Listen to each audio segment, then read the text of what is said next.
आरव का जन्म एक बेहद सामान्य परिवार में हुआ, लेकिन उसकी किस्मत कुछ अलग लेकर आई थी। डॉक्टर्स ने जन्म के कुछ ही दिनों में साफ कह दिया, यह बच्चा सुन नहीं सकता और शायद कभी बोल भी नहीं पाएगा। घर वालों के लिए यह किसी तूफान से कम नहीं था। गांव में बातें होने लगी, कैसे चलेगा इसका जीवन, क्या करेगा ये बड़ा होकर, गूंगा है बेचारा। स्कूल में भी आरव के दिन आसान नहीं थे।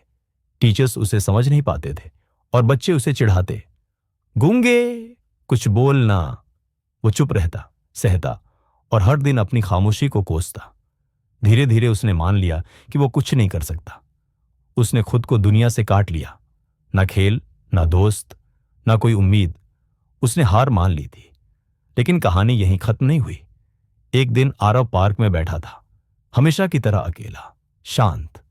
तभी उसकी नजर एक आदमी पर पड़ी जो चुपचाप एक कैनवास पर रंग भर रहा था। बिना बोले, बिना कुछ कहे, वो आदमी एक पूरी कहानी पेंटिंग में जिंदा कर रहा था। आरव ठिठक गया। उसके भीतर कुछ हिल गया।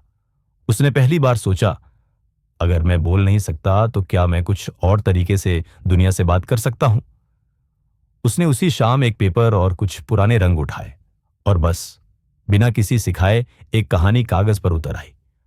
अब हर दिन उसकी उंगलियां बोलती थीं, रंगों से, ब्रश से, आकृतियों से। यूट्यूब पर वो आर्टिस्ट्स के वीडियो देखता, आवाज नहीं सुन पाता, लेकिन हर फ्रेम में कुछ नया सीखता।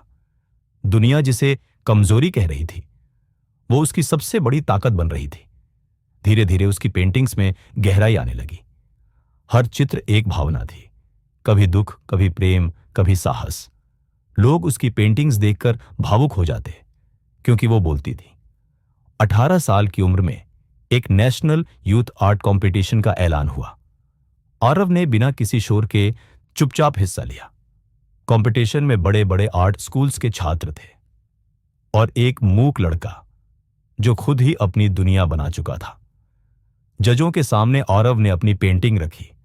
एक मां जो अपने मूक बच्चे को गोद में लिए मुस्कुरा रही थी।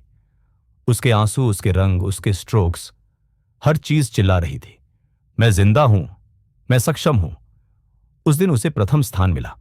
मंच पर तालियां गूंज रही थी और पहली बार आरव की खामोशी की गूंज ने सबको सुनाई दी।